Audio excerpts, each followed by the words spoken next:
Ang babae dapat alam ang kanyang lugar. Hindi tayo naghihintay sa asawa, ang asawa ang naghihintay sa atin. Ang boses ni Ginang Mercedes, ang kanyang biyanan, ay matalim na parang kutsilyong humahawi sa katahimikan ng hapagkainan. Nakatayo si Maya sa gilid ng kusina. Nakakuyom ang mga kamay sa kanyang apron hanggang sa pumuti na ang kanyang mga buko. Sa harap ng marangyang hapag, si Kevin ay nakaupo. Walang pakialam habang hinihiwa ang steak sa kanyang plato. Ang katas ng karne ay tumutulo pa sa kanyang mga daliri. Sa tabi nito, si Ginang Mercedes ay humigop ng alak. Ang mga matang puno ng pagkutsa habang nakatingin kay Maya na parang isang basahan sa sulok. Ang liwanag mula sa kristal na chandelier sa itaas ay tumatama sa mukha ni Kevin. Hindi siya tumingin kay Maya. Hindi siya nagsalita para ipagtanggol ang kanyang asawa. Nakatuon lamang siya sa sarap ng hapunang 3 oras na inihanda ni Maya, habang ang babae ay wala pang kinakain, simula pa noong madaling araw dahil sa dami ng gawaing iniutos ng kanyang biyanan.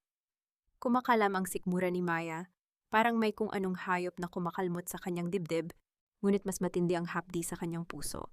Tumingin siya sa hapag. Ang mga kamay na ito, ang mga kamay na nagsuot ng singsing sa kanyang daliri, 2 araw pa lamang ang nakalilipas. Ang mga kamay na humaplos sa kanyang buhok sa gabi ng kanilang kasal, at nangakong siya ang kayamanang aalagaan habang buhay. Ngayon, ang mga kamay na iyon ay abala sa paghiwa ng karne, walang pakialam sa asawang nakatayo at nanginginig sa kahihiyan sa dilim. Ang pagkakaiba ng mga matatamis na pangako at ng malupit na katotohanang ito ay nagpapakipot sa kanyang dibdib. Unti-unti siyang nawawalan ng hininga. Pinilit ni Maya na huminga ng malalim upang pigilan ang paghikbi. Mapait ang kanyang lalamunan. Gusto niyang tumalikod at tumakbo pabalik sa tahanan ng kanyang ama, kung saan hindi niya kailanman naranasan ang ganitong pagpapababa ng pagkatao. Ngunit ang kanyang mga paa ay parang nakabaon sa malamig na sahig.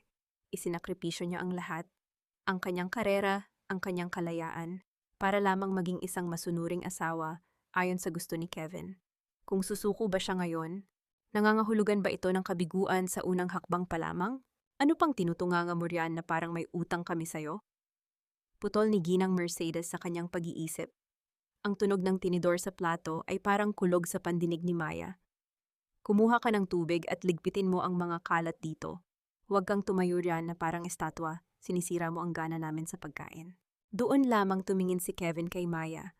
Malamig ang kanyang mga mata, walang bakas ng pagmamahal, tanging inis lamang ang makikita. Pinunasan niya ang kanyang labi gamit ang tissue at nagsalita sa tonong parang nakikipag-usap sa isang estranghero. Sundin mo si Mami Maya, wag mo nang palakihin ang issue dahil lang sa hapunan. Ang mga salitang iyon ay parang huling saksak sa puso ni Maya. Pinuputol ang manipis na sinulid ng pag-asa na kanyang kinakapitan. Yumuko siya at tahimik na lumapit sa hapag. Nang hawakan niya ang baso ng tubig na ginamit ni Kevin, nadama niya ang bahagyang init na naiwan ng labi ng kanyang asawa. Napakagat-labi siya. Ang lamig na nanggaling sa basong iyon ay gumapang hanggang sa kanyang gulugod. Tumayo si Ginang Mercedes. Ang tela ng kanyang damit ay kalansing sa sahig. Nilampasan niya si Maya at hindi man lang nag-atubiling itulak ang kanyang balikat dahilan upang muntik nang matumba ang manugang. Huwag mo na akong hayaang makitang nakatulala ng ganyan. Walang puwang ang walang silbi sa bahay na ito. Sa tahimik na silid, tanging ang tunog ng tik-tak ng orasan sa dingding ang naririnig. Naiwan si Maya sa gitna ng mga maruming plato at mga labi ng piging na hindi niya karapatang saluhan. Inilagay niya ang kanyang nanginginig na kamay sa kanyang dibdib. Nararamdaman ang mahinang tibok ng kanyang puso. Isang tanong ang sumagi sa kanyang isipan. Hindi binigkas ngunit puno ng pait. Kung ito ang buhay na pinili ko ng buong puso, nasaan ang puwang para sa aking sariling dangal? Hindi niya alam, sa labas ng pintuang iyon, ang kanyang mundo ay unti-unti nang nagkakapira-piraso sa paraang hindi niya kailanman naisip. Tahimik na naglilinis si Maya sa kusina, nang maramdaman niya ang isang pares ng mga kamay na yumakap sa kanyang baywang mula sa likuran. Ang init ng katawan ni Kevin ay biglang bumalot sa kanya, isang kabaligtaran sa lamig ng mga pangyayari kanina. Binitawan ni Maya ang basahan, ang kanyang mga balikat ay kusang bumaba, tila nawala ang tensyon na kanina pa nakadagan sa kanya. Pasensya ka na sa nangyari kanina, babe. Bulong ni Kevin malapit sa kanyang tainga. Ang boses nito ay puno ng lambing, ang uri ng boses na nagpakilig kay Maya noong una silang nagkakilala. Alam mo namang makaluma ang isip ni Mommy. Ganyan lang talaga siya, hindi niya agad matanggap na may iba na akong nagmamahal. Please, intindihin mo na lang, para sa akin. Humarap si Maya, nakatingin sa mga matang dati niyang pinagkatiwalaan. Pero Kevin, halos hindi na ako kumain. Pakiramdam ko hindi ako tinuturing na pamilya. Hinalikan ni Kevin ang kanyang noo, isang haplos na puno ng mapanlinlang na pag-aaruga. Babe, ikaw ang asawa ko. Siyempre pamilya kita. Pero kailangan nating maging matiyaga, di ba? Gusto nating maging maayos ang lahat para sa future natin. Kapag nakasanayan na ni Mommy ang presensya mo, magbabago rin siya. Sa sandaling iyon, parang natunaw ang lahat ng galit ni Maya. Ang pangako ni Kevin na sila ay tayo laban sa mundo ang naging pader na nagtatanggol sa kanya laban sa lupit ni Ginang Mercedes. Pinisil ni Kevin ang kanyang pisngi, isang kilos na nagpapakita ng labis na paglalambing bago ito lumabas ng kusina para magpahinga. Naiwan si Maya, nakangiti ng bahagya habang hinuhugasan ang huling plato. Hindi niya napansin ang isang nakatiklop na papel na nahulog mula sa bulsa ng jacket ni Kevin na nakasabit sa upuan. Ito ay isang paalala mula sa bangko. Final notice, outstanding loan of 7 milyong piso. Hindi ito nakita ni Maya. Ang tanging nakita niya ay ang reflection niya sa bintana. Isang babaeng naniniwalang ang tiyaga at pagpapakumbaba ang susi sa isang masayang pamilya. Ipinagpatuloy niya ang paglilinis. Hindi batid na ang taong yakap niya kanina ay siya ring taong unti-unting nagbabaon sa kanya sa isang utang na hindi niya kailanman inasahan. Sa loob ng silid, narinig ni Maya ang boses ni Kevin na kausap ang kanyang ina sa telepono. Don't worry ma, she's completely under my spell. Hindi niya malalaman ang tungkol sa utang hanggat hindi natin naililipat ang titulo ng lupa ng mga magulang niya. Just wait. Nanigas si Maya sa tapat ng pinto. Ang kanyang puso, na kanina lang ay kalmado dahil sa lambing ng asawa, ay biglang tumigil sa pagtibok. Ang boses na nagbulong ng mahal kita kanina ay siya ring boses na nagbabalak ng kanyang pagkawasak. Titulo ng lupa? Utang? Ano ang ibig sabihin nito? Gusto niyang bumukas ang pinto at kumprontahin si Kevin, ngunit ang kanyang mga kamay ay nanatiling nakahawak sa doorknob, nanginginig sa takot at pagtataka.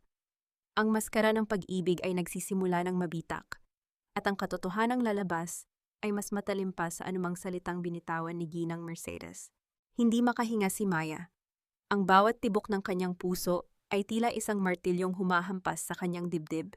Nagpapaalala sa kanya na ang mundong kanyang ginagalawan ay gumuho na. Dahan-dahan siyang umatras mula sa pintuan. Ang bawat hakbang ay maingat, tila isang magnanakaw sa sarili niyang tahanan. Titulo ng lupa? Utang? Paulit-ulit na umiikot ang mga salitang ito sa kanyang isipan. Ang bahay na ito, ang kasal na ito. Isa lamang bang transaksyon? Hindi siya makapaghintay na lumipas ang gabi. Nang sumapit ang madaling araw at mahimbing na ang tulog ni Kevin, dahan-dahan siyang bumangon.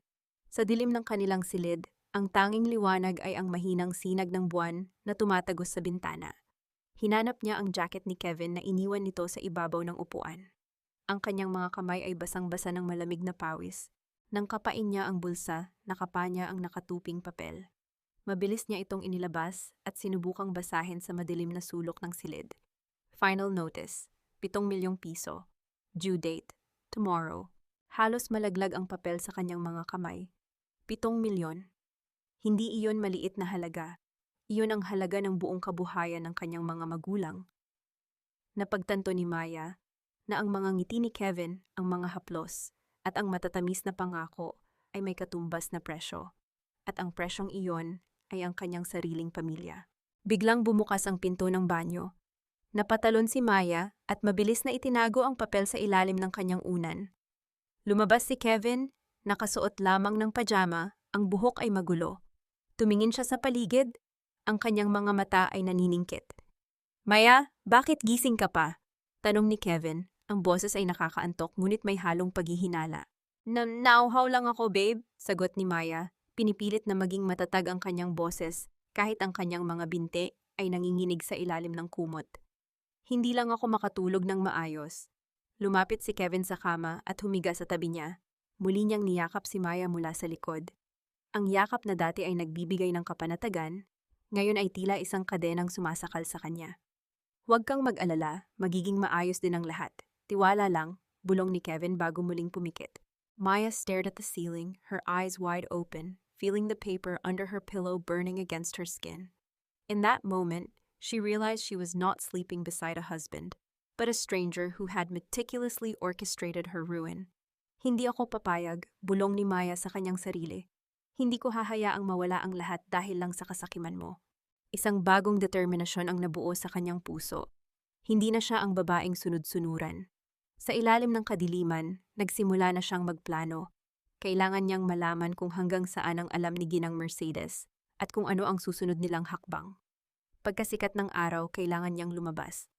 Hindi para bumili ng grocery, kundi para hanapin ang tanging taong alam niyang makikinig sa kanya, ang kanyang ama. Kinabukasan, maagang umalis si Kevin. Bago siya lumabas, hinagkan niya ang noo ni Maya at nagbili ng mga gawaing bahay na wari isang listahan ng mga utos para sa isang katulong. Make sure everything is clean when I get back, babe. May mga bisita tayong darating para sa isang importante na usapan. Nang umugong na ang makina ng sasakyan ni Kevin palayo, mabilis na kumilos si Maya. Hindi siya naglinis.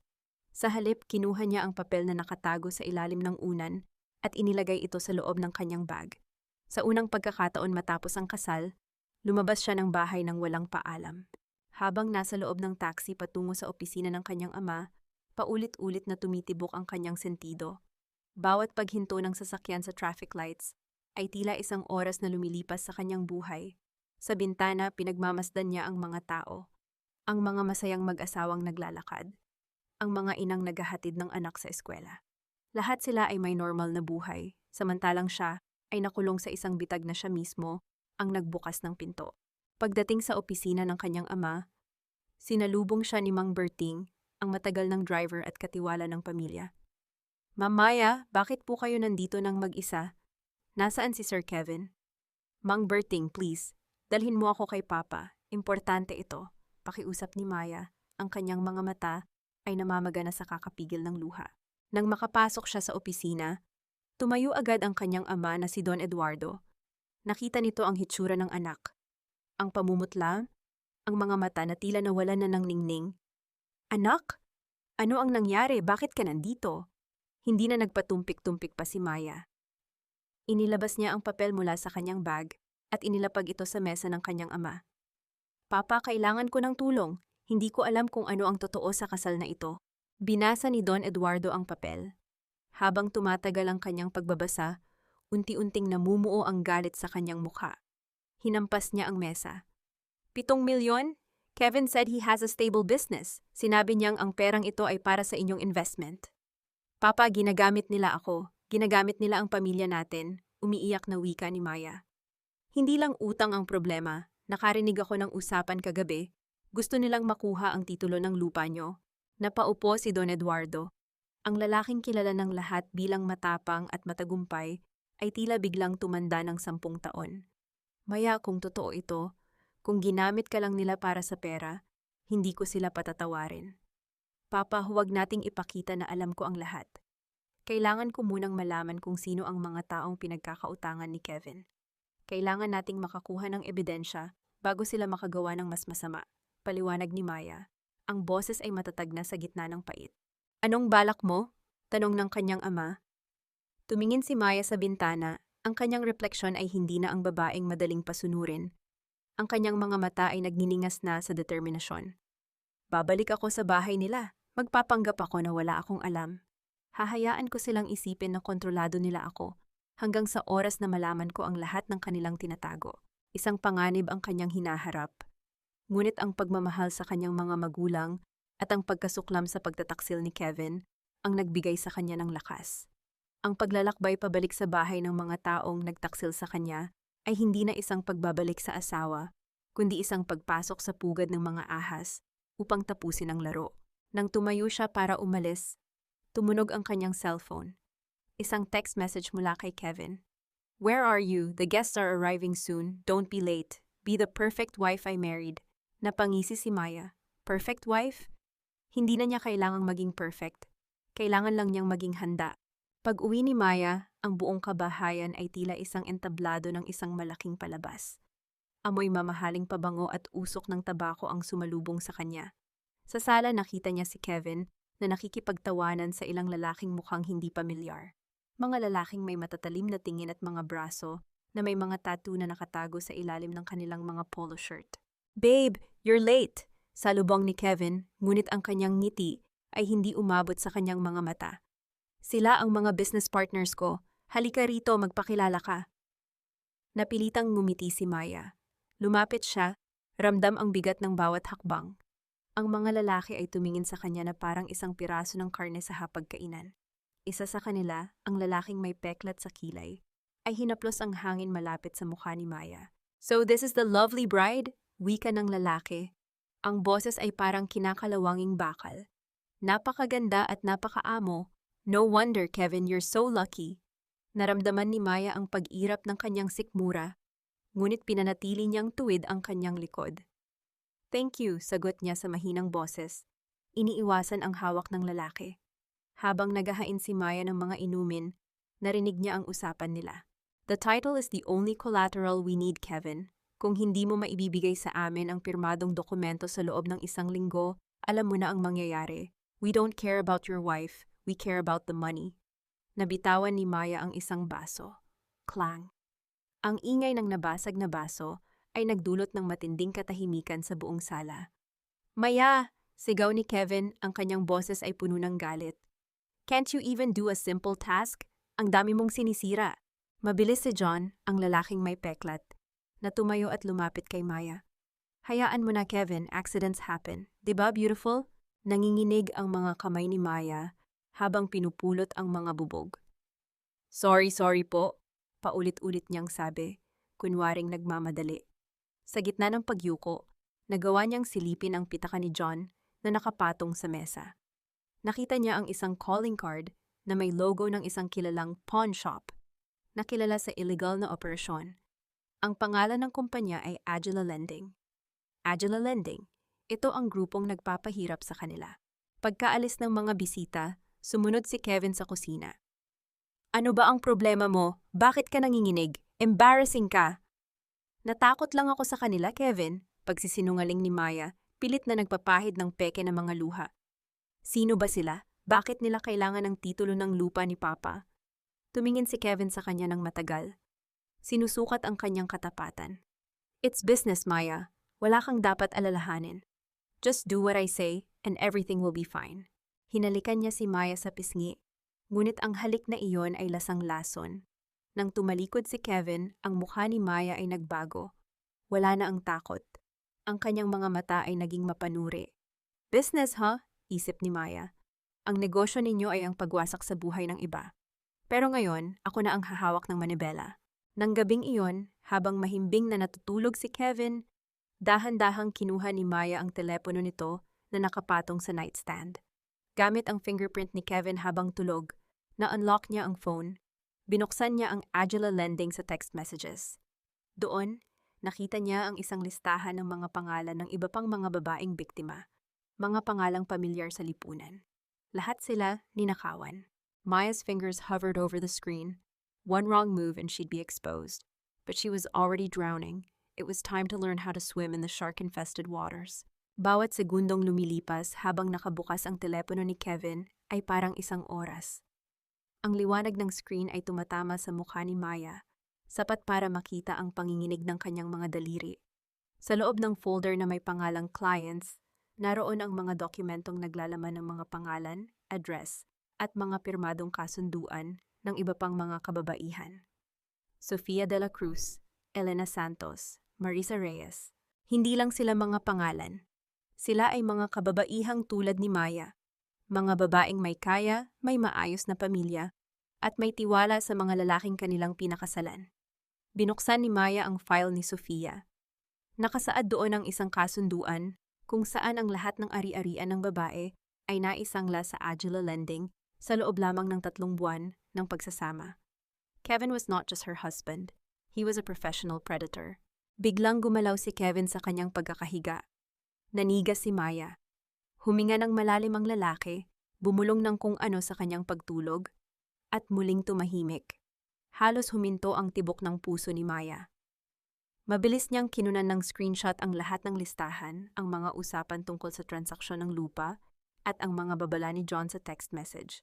Nang matapos ang lahat, dahan-dahan niyang ibinalik ang telepono sa dati nitong pwesto. Ang kanyang damit ay basa na ng malamig na pawis, ngunit ang kanyang isipan ay mas matalas kaysa dati. Hindi siya maaaring magkamali. Ang bawat impormasyong nakuha niya ay isang bala na gagamitin niya sa tamang pagkakataon. Kinabukasan, ang bahay ay muling naging pugad ng tensyon. Si Ginang Mercedes ay abala sa telepono, siguro ay nakikipag-usap sa mga kasabwat. Maya kept her head down, playing the role of the submissive wife. "Maya, magtimpla ka ng kape. Kailangan ko ng gising na utak ngayon," sigaw ng biyenan mula sa sala. "Opo, ma," sagot ni Maya. Ang boses ay pilit na ginawang malambot. Habang nagtitimpla ng kape, hindi napansin ni Ginang Mercedes na si Maya ay may hawak na maliit na voice recorder na hiniram niya sa kanyang ama. Isang lumang gadget na madaling itago sa bulsa ng kanyang apron. Habang inilalagay ang tasa ng kape sa harap ng biyenan, maingat na inilagay ni Maya ang recorder sa ilalim ng sofa, malapit sa kinaroroonan nito. "Ma, kailangan ko pong pumunta sa palengke para mamili ng kakailanganin natin sa fiesta sa susunod na linggo," sabi ni Maya. "Sige, bilisan mo. Huwag kang tatagal-tagal," mataray na tugon ni Ginang Mercedes. Sa labas ng bahay, hiningahan ni Maya ng malalim ang sariwang hangin. Sa unang pagkakataon, hindi siya natatakot. Ang pagkakaroon ng ebidensya ay nagbigay sa kanya ng kapangyarihan. Habang naglalakad siya sa kalsada, naramdaman niya ang isang sasakyang sumusunod sa kanya. Isang itim na sedan. Hindi ito ang sasakyan ni Kevin. Maya's heart hammered against her ribs. Sinubukan niyang maglakad ng mas mabilis, pumasok sa isang maliit na eskinita at nagtago sa likod ng isang malaking puno. Ang sasakyan ay huminto sa kanto. Bumaba ang isang lalaki. Hindi si John, kundi isang taong hindi niya kilala. May hawak itong litrato. Litratong kamukha niya. Napagtanto ni Maya, hindi lang sila nandaraya ng pera. May iba pang plano ang mga taong ito sa kanya. Hindi lang siya basta asawa sa kanilang plano. Siya ang susunod na biktima na dapat mawala. Kailangan niyang magmadali. Kung hindi niya kikilos ngayon, maaring hindi na siya makalabas ng buhay sa bahay na iyon. Ang bawat hibla ng buhok sa braso ni Maya ay tumayo.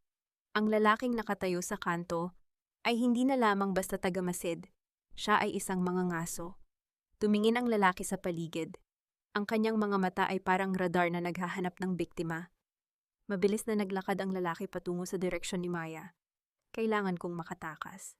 Sa isang iglap, tumalikod si Maya at tumakbo. Hindi siya lumingon. Ang kanyang tsinelas ay halos mapunit sa bilis ng kanyang pagtakbo sa baku-bakong daan.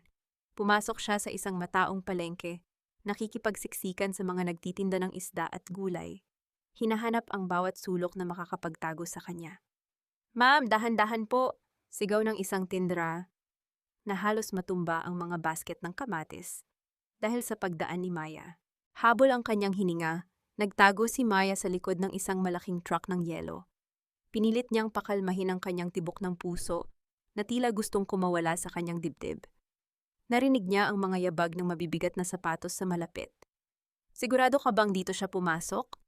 Isang boses ang narinig niya, magaspang, malamig, at walang emosyon. "Oo, pumasok siya sa eskinita. Hindi siya pwedeng makalayo," sagot ng isa pa. Nakatago si Maya. Ang kanyang kamay ay nakatakip sa kanyang bibig upang pigilan ang bawat tunog ng kanyang paghinga. Ang mga taong ito, hindi sila mga ordinaryong naniningil ng utang. Sila ay mga propesyonal. Anong klaseng gulo ang pinasok ni Kevin? Matapos ang 10 minutong tila isang taon sa tagal, nawala na rin ang mga yabag. Unti-unting lumabas si Maya sa kanyang pinagtataguan. Ang kanyang mukha ay puno ng pawis at dumi. Ang kanyang puso ay puno ng matinding galit. Hindi siya pwedeng umuwi sa bahay ng mga taong iyon. Ngunit kung hindi siya uuwi, malalaman nilang may alam na siya. Kailangan ko ng kakampi. Naglakad siya patungo sa isang pampublikong telepono, iniiwasan ng bawat taong nakatingin sa kanya. Dinial niya ang numero ng kanyang ama, ngunit pagkatapos ng 3 ring, isang pamilyar na boses ang sumagot. "Hello, sino ito?" Boses ni Kevin. Nanigas si Maya. Bakit hawak ni Kevin ang telepono ng kanyang ama? "Hello, Maya. Alam ko na ikaw yan. Huwag ka nang magtangkang tumawag sa ama mo. Hawak namin ang bahay niyo. Kung gusto mong makita ang papa mo ng buhay, umuwi ka agad. We have things to discuss." About your freedom. Ibinaba ni Kevin ang tawag. Ang boses nito ay hindi na mapagkunwari. Wala na ang maskara ng mapagmahal na asawa. Ang narinig ni Maya ay ang tinig ng isang halimaw na handang pumatay para sa pera. Hindi siya pwedeng umatras. Ang bawat hakbang niya palayo ay nangangahulugan ng panganib sa buhay ng kanyang ama. Sa gitna ng mataong palengke, sa gitna ng ingay ng mga tao, si Maya ay nakatayo ng mag-isa. Tumingin siya sa malayo. Ang kanyang mga mata ay puno ng pagpapasya. Kung gusto niyo ng laro, Kevin, lalaruin natin, bulong ni Maya sa hangin. Nag-umpisa siyang maglakad pabalik. Ngunit hindi siya babalik bilang biktima. Siya ay babalik bilang bagyo na wawasak sa lahat ng kanilang kasinungalingan. Ang bawat hakbang ni Maya pabalik sa mansyon ay parang paglakad patungo sa bitayan. Ngunit sa pagkakataong ito, wala na ang panginginig sa kanyang mga kamay. Sa loob ng kanyang bag ay ang maliit na recorder na nakakuha ng mga usapan ni Ginang Mercedes. At sa kanyang isipan ay ang lahat ng mga ebidensyang kailangan niya para itumba ang Agila Lending. Nang bumukas ang malaking gate, sinalubong siya ng nakabibinging katahimikan. Pagpasok niya sa sala, nakita niya si Kevin na nakaupo sa sofa, umiinom ng whiskey. Sa gilid nakatali ang mga kamay ni Don Eduardo sa isang silya, may pasa ang gilid ng kanyang labi. Maya, mahinang tawag ng kanyang ama, ang boses ay puno ng pagsisisi. Hindi ko dapat hinayaan na mangyari ito. Papa, sigaw ni Maya. Susugod sana siya ngunit hinila siya ni Kevin sa braso at binitiwan ng marahas. Tigilan mo ang drama, Maya, wika ni Kevin, ang kanyang mukha ay puno ng pangungutya. Alam na natin ang laro, alam kong pumunta ka sa ama mo, alam kong nakuha mo ang mga ebidensya. So let's skip the part where you act innocent. Lumapit si Ginang Mercedes. Hawak ang isang blangkong kontrata. Pirmahan mo ito, Maya. Illegal na paglilipat ng lahat ng ari-arian ng pamilya niyo sa amin. Kapag napirmahan mo ito, pakakawalan namin ang matandang ito. At ikaw, pwede ka nang umalis. Consider it a divorce agreement. Napatingin si Maya sa kontrata. Ito ang susi para makalabas siya, ngunit ito rin ang susi para tuluyang mawasak ang buhay ng kanyang mga magulang. At kapag pinirmahan ko ito, paano ako makakasiguro na pakakawalan niyo kami? Tanong ni Maya, ang kanyang boses ay kalmado, halos walang emosyon. You have no choice, sagot ni Kevin, tumayo at lumapit sa kanya. Or do you want to see your father bleed right in front of you? Maya looked at her father, then at Kevin. Isang malalim na paghinga ang kanyang pinakawalan. Kinuha niya ang ballpen. Sa loob ng kanyang bag, dahan-dahan niyang pinindot ang play button ng recorder na nakatago sa ilalim ng sofa kanina, na nakakonect sa isang maliit na speaker sa loob ng kanyang bulsa, na naka-on ang volume. Biglang umalingaw-ngaw sa buong sala ang boses ni Ginang Mercedes mula sa recorder. Just wait, Kevin, she's completely under my spell. Hindi niya malalaman ang tungkol sa utang hanggat hindi natin na ililipat ang titulo ng lupa. Nanlaki ang mga mata ni na Kevin at Ginang Mercedes. Ang kulay sa kanilang mga mukha ay biglang nawala. Ano to? Sigaw ni Kevin. Nagmamadaling hanapin ang pinagmumulan ng tunog. Ebidensya, maikling sagot ni Maya. Kasabay nito, narinig nila ang malakas na pagpukpok sa labas. Ang mga boses ng mga pulis. Maya had anticipated this. Bago siya pumasok sa gate, nagawa niyang mag-send ng live location at audio link sa kanyang abogado at sa mga autoridad. Huli na kayo, dagdag ni Maya. Ang kanyang titig ay kasing talim ng isang espada. Ang laro niyo ay tapos na. Kevin lunged at her, but it was too late. Ang mga pulis ay nakapasok na sa pintuan, tinutukan sila ng baril. Sa gitna ng kaguluhan, niyakap ni Maya ang kanyang ama, ang luha ay nagsimula ng pumatak. Hindi dahil sa takot, kundi dahil sa wakas, nakita na niya ang pagtatapos ng bangungot. Ngunit habang kinakaladkad si Kevin palabas, huminto ito at lumingon kay Maya. Ang isang ngising demonyo ay nakaguhit sa kanyang labi. You think this is over, Maya? Marami pa akong kasama sa labas. This is just the beginning. Maya didn't flinch. Then let it begin dahil sa pagkakataong ito, hindi na ako ang biktima. Ang loob ng mansyon ay puno na ng mga tauhan, ng NBI at mga pulis. Ang dating simbolo ng karangyaan ni Kevin ay naging isang malamig na crime scene. Habang kinakaladkad si Kevin at ang kanyang ina palabas, ang bawat yabag ng kanilang mga paa sa tiles ay parang pagtunog ng huling kabanata ng kanilang mapanlinlang na buhay. Si Ginang Mercedes, na dati ay may taas-no at mapang-alipustang tingin, ay nakayuko na ngayon, ang kanyang mga kamay ay nakaposas. Maya, alam mong hindi ko ito sinasadya. Utang lang ito. Utang lang. Sigaw niya, ang boses ay puno ng desperasyon. Hindi siya nilingon ni Maya. Tumayo lang siya roon, hawak ang mga kamay ng kanyang ama na bahagya pang nanginginig. Nang ilalabas na si Kevin, huminto ito sa tapat ni Maya.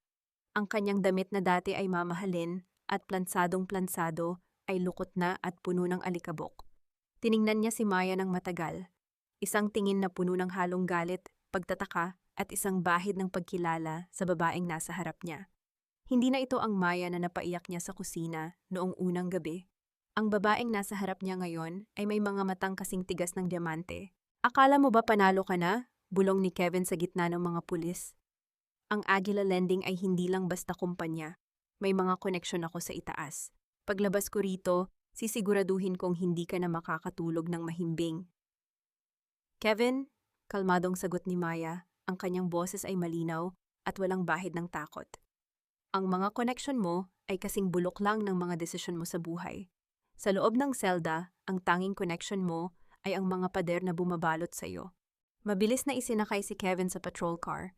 Nang umandar ang sasakyan palayo, isang malalim na buntong hininga ang pinakawalan ni Maya. Ang mabigat na pasanin sa kanyang dibdib, na ilang linggong nakadagan, ay unti-unting napapawi. Lumapit sa kanila ang kanilang abogado, si Attorney Reyes. Maya, Don Eduardo, nakuha natin ang lahat ng kailangan. Ang mga dokumento, ang voice recordings, at ang testimonya ng mga biktima na nauna nating nakausap. Hindi sila makakalabas sa kulungan ng madalian.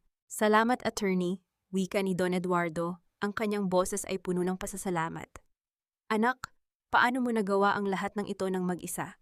Tiningnan ni Maya ang kanyang ama. Dahil naniwala ako na ang katotohanan ay laging mas malakas kaysa sa anumang kasinungalingan, Papa. Akala ko noon ang pagiging asawa ay pagpapakumbaba. Pero natutunan ko, ang tunay na pagmamahal ay hindi nagpapababa ng iyong pagkatao. Ito ay nagbibigay ng lakas. Nang gabing iyon, bumalik sila sa bahay ng kanyang mga magulang. Habang nakaupo si Maya sa veranda, pinagmamasdan ang mga bituin, napagtanto niya ang isang bagay. Ang 7 milyon na kinuha ni Kevin ay babawiin nila sa legal na paraan. Ngunit ang mga araw na nasayang niya sa piling ng isang halimaw ay hindi na mababalik. Ngunit hindi siya malungkot. Sa bawat sugat, may aral. Sa bawat pighati, may pag-asa. Maya's phone vibrated. Isang mensahe mula sa isang hindi kilalang numero. Magaling ang ginawa mo, Maya, pero hindi pa tapos ang laban. Ang agila ay may matatalas na kuko. Hindi natinag si Maya. Sa halip na matakot, pinindot niya ang block button. Tapos na ang laro niyo, bulong niya sa dilim. Sa kabilang dulo ng linya, sa loob ng isang madilim na silid, isang misteryosong figura ang nanonood sa monitor habang ang profile ni Maya ay unti-unting nagiging cleared. Ngunit sa ilalim nito, may bagong impormasyon na lumabas. Target status, active. Maya may have won the battle, but the war for her true freedom has just begun. Hindi nagtagal ang katahimikan ng gabi. Ang pagkapanalo ni Maya ay tila isang mitsa na nagpasiklab ng mas malalim at mas madilim na plano mula sa mga anino. Habang nagpapahinga sa tahanan ng kanyang ama, hindi mapakali si Maya. Ang mensaheng natanggap niya ay parang isang tinik na nakabaon sa kanyang isipan. Kinabukasan, isang sorpresa ang bumungad sa kanila. Ang mga abogado ni Kevin, na kilala sa pagiging marahas at walang prinsipyo, ay dumating sa opisina ni Don Eduardo. Hindi sila nagdala ng mga dokumento ng pag-aayos. Nagdala sila ng demanda. Don Eduardo, Maya, panimula ng abogado, ang kanyang mukha ay walang emosyon. Kami ang kumakatawan sa Aguila Lending. Ang utang na 7 milyon na kinuha ni Kevin ay nakapangalan din kay Maya dahil sa kanilang kasunduan sa kasal. Ayon sa batas, dahil kayo ay mag-asawa, ang obligasyong ito ay ipinapasa sa kanya. Nanlaki ang mga mata ni Maya. Hindi maaari, peke ang kasunduang iyon. Pinirmahan ko ang dokumento nang hindi ko alam ang tunay na nilalaman dahil sa panlilinlang ni Kevin. Ang batas ay hindi nakikinig sa mga hindi alam, sagot ng abogado ng may mapang uyam ng ngiti. May pirma ka, may thumbprint. At ang mga testigo sa Aguila ay handang magpatunay na kusang loob mo itong ginawa. Tumingin si Maya sa kanyang ama. Ang galit ay muling nag-aapoy sa kanyang dibdib. Ngunit ngayon, ito ay kontroladong galit. Alam niyang ito ang susunod na hakbang ng mga ahas, ang gamitin ang batas laban sa kanya. Sige, wika ni Maya, tumayo siya ng matuwid. Kung gusto niyo ng laban sa korte, ibibigay ko sa inyo. Pero huwag ninyong akalain na mananahimik lang ako habang unti-unti ninyong ninanakawan ang pamilya ko. Pag-alis ng mga abogado, humarap si Maya sa kanyang ama. Papa, kailangan nating hanapin ang iba pang mga biktima. Kung magsasama-sama tayong lahat, kung ang lahat ng naloko ni Kevin at ng Agila Lending ay magpapatotoo, hindi nila kayang itanggi ang katotohanan. Nagsimula ang isang mapaghamong linggo. Si Maya ay nag-ikot. Nakipagkita sa mga kababaihang nakita niya sa listahan ni Kevin. Sa simula, marami sa kanila ang natatakot. Maya, hindi namin kaya. Ang asawa ko ay may connection sa pulisya, ani Sofia, ang unang biktima na kanyang nakilala. Sofia, hanggang kailan tayo magtatago? Tanong ni Maya, hinawakan ang mga kamay ng babae. Kung hindi tayo kikilos ngayon, ang mga anak natin ang susunod na magbabayad ng utang na hindi naman sa atin. Hindi ako lumalaban para sa pera. Lumalaban ako para sa dignidad natin. Ang kanyang determinasyon ay nakakahawa. Unti-unti ang mga natatakot ay nagsimulang magtiwala. Nagsimula silang bumuo ng isang grupo. Isang pamilya ng mga babaeng nalinlang na ngayoy handang bumawi. Habang abala sila sa paghahanda ng kanilang ebidensya, isang tawag ang natanggap ni Maya mula sa isang taong hindi niya inaasahan. Si Kevin, mula sa loob ng kulungan. Maya, kailangan nating mag-usap, boses nito, basag at puno ng pagmamakaawa. May mga taong higit pa sa agila ang nagbabantay sa atin. Kung hindi mo ititigil ang laban na ito, hindi lang ako ang mawawala, pati ikaw. Maya paused. Higit pa sa agila? Ang boses ni Kevin ay hindi na mapanlinlang, ito ay boses ng isang taong tunay na takot. Sino sila, Kevin? Tanong ni Maya. Hindi ko pwedeng sabihin sa telepono, sagot ni Kevin. Pero Maya, maniwala ka sa akin. Ang kumpanyang ito ay pag-ari ng mga taong hindi marunong magpatawad. Ibinaba ni Kevin ang tawag. Maya stood in the middle of the room, looking at the evidence she had gathered. Sa halip na matakot, nakaramdam siya ng isang kakaibang kalmado. Hindi na lang ito tungkol sa kanyang ex-husband. Ito ay tungkol sa pagbubunyag ng isang mas malaking sindikato. Ang laban ay hindi pa tapos. Sa katunayan, ngayon pa lang ito magsisimula. Ang araw ng pagdinig sa korte ay puno ng tensyon. Ang silid ay hitik sa mga taong mausisa. Ngunit ang focus ni Maya ay nasa isang matandang lalaki na nakaupo sa dulong bahagi ng gallery, si Don Valeriano, ang sinasabing tunay na may-ari ng Agila Lending. Hindi siya kilala ng publiko, ngunit sa mga mata ng mga biktima, siya ang Diyos ng takot. Habang nagpapatuloy ang paglilitis, ang abogado ni Kevin ay agresibong ginagamit ang mga dokumentong pirmado ni Maya. Ang kliyente ko ay isang biktima rin ng sitwasyon at si Maya, bilang asawa, ay may pananagutan sa lahat ng utang na ito. Tumayo si Maya, hindi bilang isang biktima na nanginginig, kundi bilang isang saksi na may hawak ng katotohanan. Hindi ako pumirma para sa isang utang. Pumirma ako para sa isang kasal na akala ko ay simula ng aking kinabukasan. Ang mga dokumentong hawak ninyo ay produkto ng forgery at coercion. Nagbulungan ang mga tao sa loob ng korte, ngunit biglang tumunog ang isang cellphone sa loob ng silid. Isang tunog na nagpatigil sa lahat. Ang abogado ni Kevin ay biglang namutla at tumingin sa direksyon ni Don Valeriano. Tumango ang matanda. Sa isang iglap, ang abogadong kanina ay agresibo, ay biglang nagbago ng tono. Your Honor, nais naming ipawalang bisa ang demanda laban kay Maya. Anunsyo ng abogado, ikinagulat ng lahat. Napakunot ang noo ni Maya. Bakit? Paglabas ng korte, hinarap ni Maya si Don Valeriano. Ang matanda ay nakangiti, isang ngiting hindi umabot sa kanyang malamig na mga mata. Maya Hija, napakagaling mo, hinahangaan ko ang iyong tapang, wika ng matanda sa tonong mapang-uyam. Pero tandaan mo, ang mga aso na kumakagat sa kanilang amo ay kailangang itali. Hindi ako aso mo, Don Valeriano, matapang na sagot ni Maya. Hindi pa, sagot ng matanda bago pumasok sa kanyang itim na sasakyan. Pag-uwi ni Maya, natagpuan niya ang kanyang ama na balisa. Maya, nakatanggap ako ng tawag. Lahat ng account sa bangko natin ay na-freeze. May nag-file ng injunction sa lahat ng ari-arian natin. Wala tayong pondo para sa ating operasyon. Naramdaman ni Maya na para siyang sinasakal. Hindi lang pala ito basta demanda. Ito ay isang sistematikong pagpuksa sa kanilang kabuhayan. Ang Agila Lending ay hindi lang pala nagpapautang. Sila ang nagkokontrol sa sistema. Maya closed her eyes, trying to keep her composure. Her father was terrified. The walls were closing in, but in the silence of their home, Maya heard a faint sound from her laptop. A notification, isang email mula sa isang unknown sender. Kilala ko ang lahat ng krimen ni Don Valeriano. Kung gusto mo siyang pabagsakin, pumunta ka sa address na ito mamayang hating gabi. Huwag kang magsasama ng kahit sino.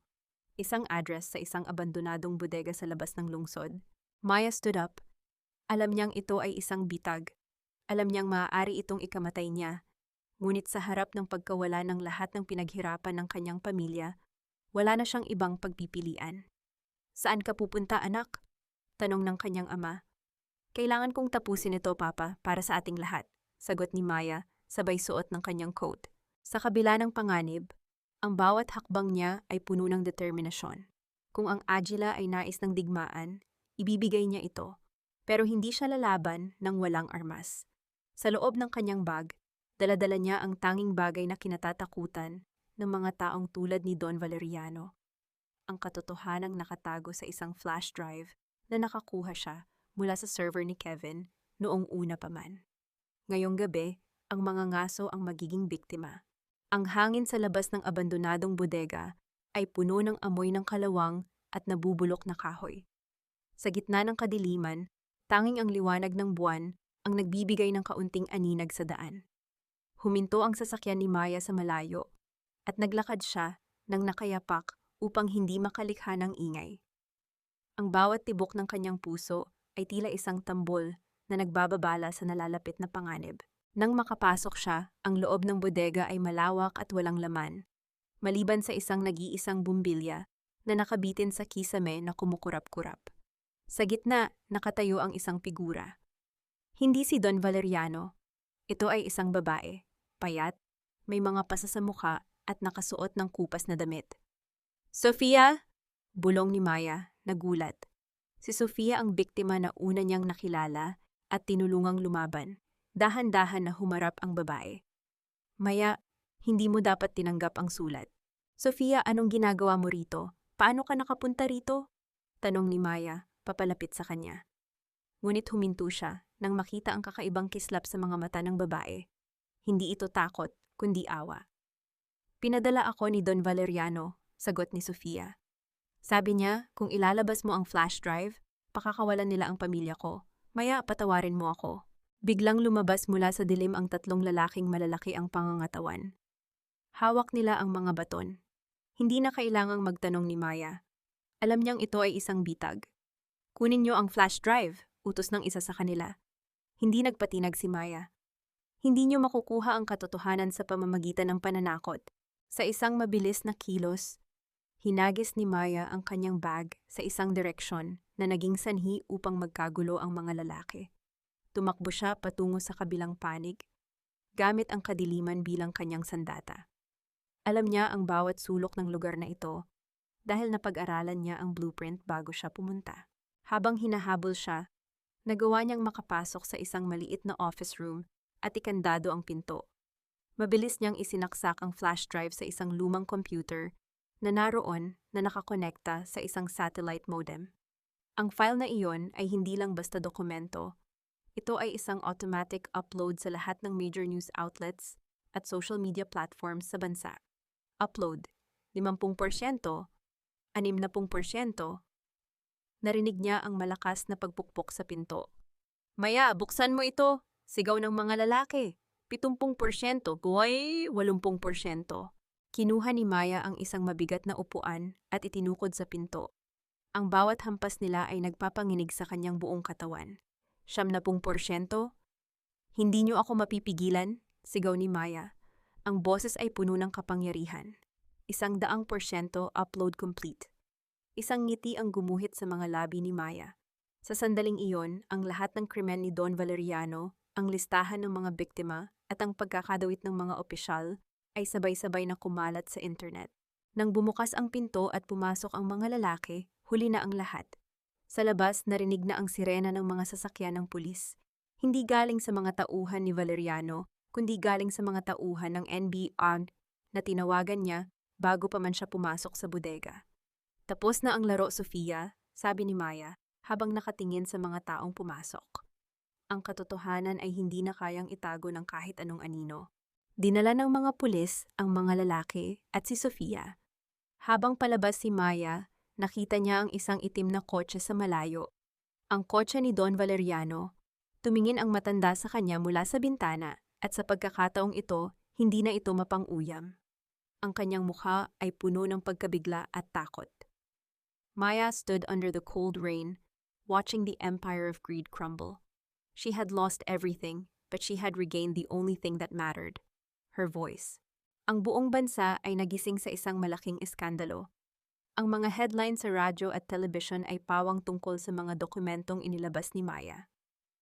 Ang mga pangalan ng opisyal na tumanggap ng suhol, ang mga illegal na operasyon ng Agila Lending, at ang detalyadong plano ni Don Valeriano na nakawin ang ari-arian ng mga inosenteng pamilya, lahat ay nakalantad na sa publiko. Sa loob ng tahanan ni Don Valeriano, ang lahat ay gulo. Ang mga tauhan ay nagtatakbuhan, sinusubukang burahin ang anumang ebidensya, ngunit huli na ang lahat. Ang mga ahente ng NBI ay nakapalibot na sa mansyon. Maya stood in front of the gate watching the chaos. Her father was beside her, his hand firmly on her shoulder. Ginawa mo, anak, binigyan mo ng hustisya ang lahat. Hindi sumagot si Maya. Tiningnan niya ang mansyon na dati ay simbolo ng kapangyarihan ng lalaking sumira sa buhay ng napakaraming tao. Ngayon, ang bawat bintana ay tila mga mata na umiiyak sa kahihiyan. Maya's phone rang. It was an anonymous call. Sinagot niya ito. Maya, boses ni Don Valeriano. Mahina na ito, walang bakas ng dating pagmamataas. Hindi mo lang ako pinabagsak. Pinabagsak mo ang buong sistema na binuo ko ng 40 taon.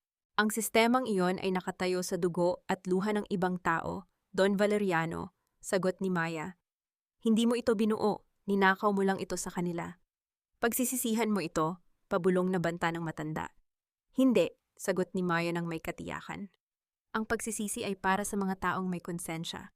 At alam nating dalawa, wala ka noon. Ibinaba ni Maya ang tawag at hinayaang mamatay ang telepono. Sa loob ng mansyon, narinig ang isang putok ng baril. Isang huling aksyon ng isang lalaking hindi kayang harapin ang realidad ng kanyang pagkatalo. Ang lahat ay natahimik. Maya felt a shiver run down her spine. The era of Valeriano had ended, not with the triumph of pride, but with the cold weight of silence. Nang ilabas ng mga pulis ang bangkay ng matanda, si Maya ay hindi nakaramdam ng saya. Nakaramdam siya ng awa.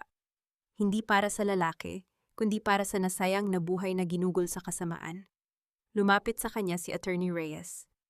Maya, tapos na. Nakuha natin ang mga court order para maibalik ang lahat ng ari-arian sa mga biktima. Kasama na ang lupa ninyo. Tumingin si Maya sa langit. Ang araw ay unti-unting lumulubog, nagbibigay ng kulay kahel na liwanag sa buong paligid. Ang bagyong dumating sa kanyang buhay ay nagdala ng pagkawasak, ngunit ang paglisan nito ay nagdala ng linaw. Ano na ang balak mo, Maya? Tanong ng kanyang ama. Tumingin si Maya sa mga kababaihan na unti-unting nagtitipon sa labas ng mansyon. Ang mga biktima na nakakuha ng kanilang kalayaan dahil sa kanyang katapangan. Sila ay mga babaeng noon ay takot, ngunit ngayon ay may ningning na sa kanilang mga mata. Magsisimula uli, Papa, sagot ni Maya. May ngiti sa kanyang mga labi na hindi niya naramdaman sa loob ng mahabang panahon. Hindi na bilang isang asawa, hindi na bilang isang biktima, kundi bilang isang babaeng alam na ang tunay niyang halaga. Ang laban ay tapos na. Ang hustisya ay nakamit. At sa gitna ng lahat ng ito, si Maya ay nakatayo. Hindi na nagtatago sa anino, kundi nagniningning sa ilalim ng liwanag ng katotohanan. Ilang buwan na ang nakalipas mula nang bumagsak ang imperyo ng mga Valeriano. Ang mansyon na dati ay simbolo ng takot ay isa na lamang alaala. Ang mga lupain at ari-arian ay naibalik na sa mga tunay na may-ari, at ang bawat babaeng biktima ay unti-unti nang bumabangon. Si Maya ay nakaupo sa hardin ng kanyang ama, ang lugar kung saan siya unang natutong mangarap noong siya ay bata pa. Hawak niya ang isang tasa ng mainit na kape, pinagmamasdan ang dahan-dahang pag-ihip ng hangin sa mga puno. Hindi na siya ang babaeng laging nagmamadali, laging nag-aalala sa iniisip ng ibang tao. Ang kanyang mga mata ay mahinahon, malayo sa pagod at takot na bumalot sa kanya noon. Dumating ang kanyang ama at naupo sa tabi niya. Napakapayapa rito, di ba? Di ba, anak? Opo, papa, sagot ni Maya, sabay ngiti. Matagal ko itong hinintay. Ang payapang umaga na walang iniisip na utang, walang iniisip na kasinungalingan. May naghahanap sa'yo sa gate. Wika ng kanyang ama, may kakaibang tono sa boses.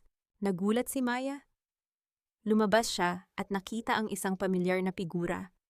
Si Sofia, ang babaeng dati niyang inakala na traidor, ang babaeng ginamit ng mga Valeriano upang bihagin siya. Ngunit ang Sofia na nakatayo ngayon sa harap niya ay malinis ang pananamit. Mukhang payapa na rin ang kalooban. Maya, wika ni Sofia, nanginginig ang boses. Hindi ako pumunta rito para humingi ng tawad na hindi ko deserve.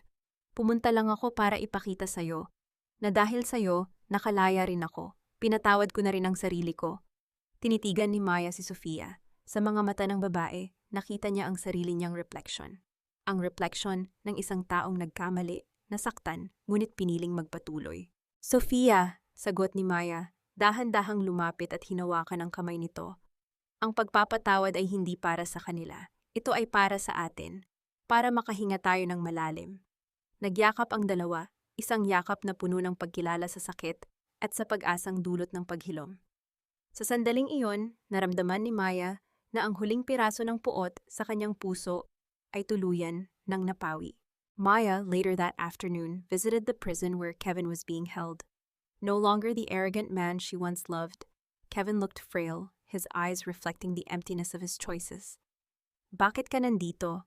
Tanong ni Kevin, hindi makatingin sa mga mata ni Maya.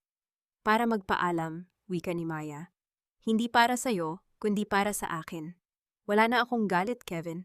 Dahil ang galit ay nangangahulugan na hawak mo pa rin ang isang bahagi ng buhay ko. At ngayon, binabawi ko na yun. Hindi nakasagot si Kevin. Yumuko lang siya, ang kanyang mga balikat ay nanginginig sa pagsisisi na huli na para sa lahat. Tumalikod si Maya at naglakad palayo. Sa paghakbang niya palabas ng kulungan, naramdaman niya ang gaan ng kanyang buong pagkatao. The weight of the past was gone. She was finally, truly free. Paglabas niya, bumungad sa kanya ang paglubog ng araw. Ang langit ay kulay ginto. Isang pangako na pagkatapos ng pinakamadilim na gabi, laging may bagong umaga. Isang taon na ang nakalipas.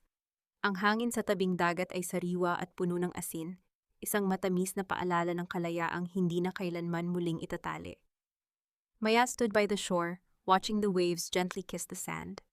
Her hair flowed with the wind, and her eyes, once clouded by the shadows of deceit, were now bright with the promise of a future she had built with her own two hands.